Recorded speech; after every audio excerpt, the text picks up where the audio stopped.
The things I'm about to tell you might keep you on the edge of your seat because you've never heard it interpreted in such a way, and neither have I until I finally read probably some of the most beautiful literature I've ever written. I was going through something in my life where I didn't know exactly how to express my emotions, my thoughts, what I was feeling, and usually I'm good at that. And then I came to the realization of one thing. There's a difference between dwelling on something and not forgetting something. Dwelling is where I'd say you live in an area of your past, future, present, a sport, a loved one. When you dwell on something, you're constantly living in it. And when you don't forget something, that can be redemption in a way. You don't want to forget a certain thing because you want to either do it better next time or never do it again. I said that because it led me to this point. There was a time in my life where I was doing stupid things every now and then because I felt temporary satisfaction in those things. And maybe you're going through an area in your life where you might feel temporary satisfaction like it's helping, when in all reality it's not helping, it's just hurting you, but you don't know that quite yet. But a lot of people go through this phase in their life where they do something really bad and they want to instantly forget it. And I honestly think, stay with me, that is one of the stupidest things you can ever do. Don't dwell in it, but don't forget it. Remember what we talked about, dwelling and not forgetting. And I say that you don't want to dwell in it because you don't want to constantly have that shame living upon you, but you don't want to forget it because I want it to get to the point where I'm sick to my stomach when every time I think about it, it makes me not want to do it. I don't want to forget it because I want to go grow hatred for the things I used to do, the person I used to be. I want to grow hatred for the sin. I want to grow hatred for the things that God hates. I want God to break my heart for the things that breaks his heart. So when I say, look, I don't necessarily want to forget the bad things that I've done because I want to grow a certain hate for those things, then I can understand that. But when you constantly dwell on something, that's when you mess up. And that's what's going to cause you to constantly fall back. And I believe that's why a lot of us do fall back, because we're constantly dwelling on something, trying to do it on our own, when we ran to Jesus for the fact that we can't do it on our own. Don't dwell on something, but don't forget it. When Jesus Christ was on that cross and he took in all the shame, sin, guilt, everything that we've ever done, he took that all in and he went to that cross and he died a death that we deserved. And that the blood that Jesus shed for us is like our lawyer. So when we're on Judgment Day and we're standing before God's throne and he's basically judging us for everything that we've done, there's God's blood. There's Jesus' blood standing in our place, so that way we can be forgiven and that way we can walk into eternal life. But it's not the things that you do right now to get you saved. It's the things that you do after you're saved to keep that salvation. People argue once saved, always saved, and that's not true. You're saved when you go to Jesus Christ, but the things that you do after that actually, represent, or it's evidence that you are saved by Jesus Christ. But I want to focus on forgiveness today because I feel like, especially in the youth generation, our new believers, newcomers into the Christian walk with Jesus Christ, we struggle with forgiving ourselves. We asked God for forgiveness. He forgave us. We went to certain people that we hurt and they forgave us. The only person that hasn't forgiven yourself is yourself. And because the simple fact that we can't necessarily get past the things that we've done is going to keep making us, dwell on that thing. And we're living in the past. We're living on something that is already done with. And you probably hear all the time that don't focus on it if you can't control it. You can't focus on your past no more. All you can do is build up your future and, keep your eyes on Jesus so that way you don't do those things again. I love the book of Galatians because the book of Galatians specifically, in my eyes, it really teaches us that everything that we've ever done, every sin that we've ever committed, every thing we've thought about, all the sin that was once upon us died when Jesus Christ died on that cross.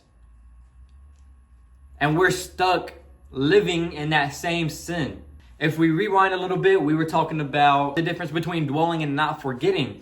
When you don't forget something, I really want to highlight this part because it might give you a little bit more insight on where my brain exactly has been the past few days. But when you don't forget something, It's like it's for a reason.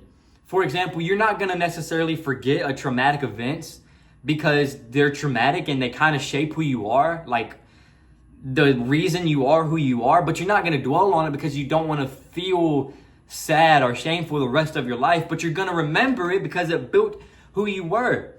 But when you dwell on something, we're going to reiterate on it. When you dwell on something, it's like you can't get past it.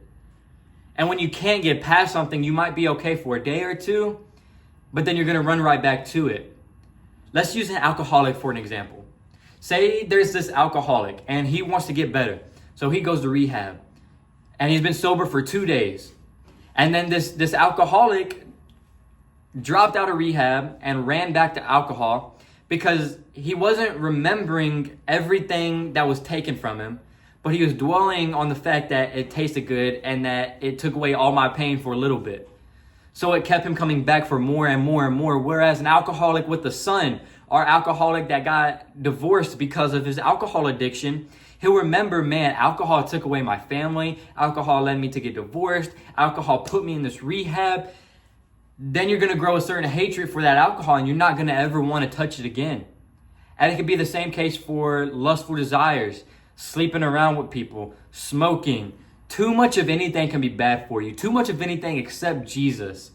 They've had people who tell me, Adam, you're a Jesus freak. Adam, all you do is talk about Jesus. Because when there was a man that done the things that Jesus has done when he didn't need to do those things, why wouldn't you continuously talk about him? If we can talk about Spider-Man and Batman and all these artists and celebrities in today's world without hesitation and get popular from those topics, why can't we talk about the only person, the only thing, the only religion that actually matters? Now, I'm not dogging anybody else's religion, but I am going to point out the fact that Jesus is the only person that raised from the dead. Jesus is the only person that backed up who he said he was by his actions. Jesus has over 2,000 manuscripts that point right to him that he is the person who he said he is. I don't want you to ever lose the desires to be great like you once promised yourself. It's become a common occurrence in today's world to lose the passion and to lose the drive of your passions for the things that you love because you want to be considered cool in other people's eyes. Say you're a freak athlete or you're an amazing dude in the gym. You lift heavy weight and you look amazing, but on the side you might like comic books or you might like to do photography. You might like to read and write, but you're going to hide what you like to do in order to be cool with the people where your identity is actually at. And I think that is one of the things that is killing the world. That's one of the things that's killing the youth. And it's influenced by these phones. I remember when I was a kid, I did not know what an iPad was until I was at the ripe age of 7, 8 years old. I lived outside and I'm grateful that I lived outside. I'm grateful that I touched grass and I went outside, looked at the sun, felt the breeze on my hair, because the human society is getting out of reach with actual humanity. You're losing everything that actually matters for a little bit of dopamine that is just going to go away within 5 seconds. You're scrolling on TikTok, you watch this edit, you feel good about yourself, you get to 2 more scrolls, you forget about it, and now you're searching for another high. That's what porn does to a lot of people.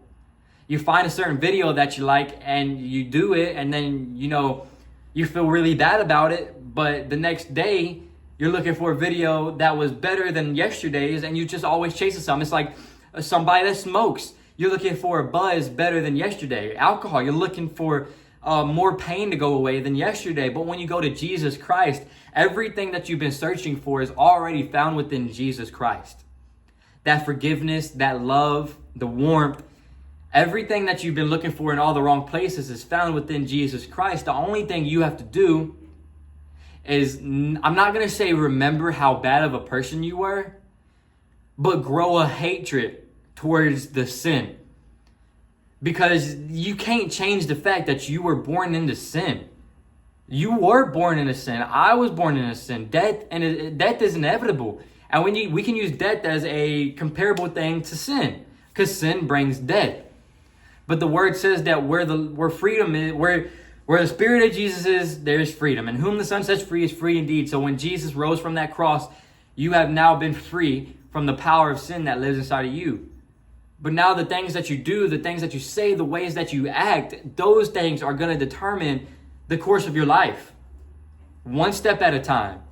Don't wait for tomorrow. Don't wait for a brand new day to change the things that you're looking at right now. But make that change right now. Go write how you feel. Go build that Lego set. Go record a video. Go play a game. Get in your words. Talk to Jesus. Go on a walk. Do something to get your eyes off of the things that you can't control. Do something to get your eyes off of the battle that has already been won. My name is Adam Saragusa. Hope you enjoyed this video. Till next time, stay prayed up. Don't forget that Jesus loves you beyond measure.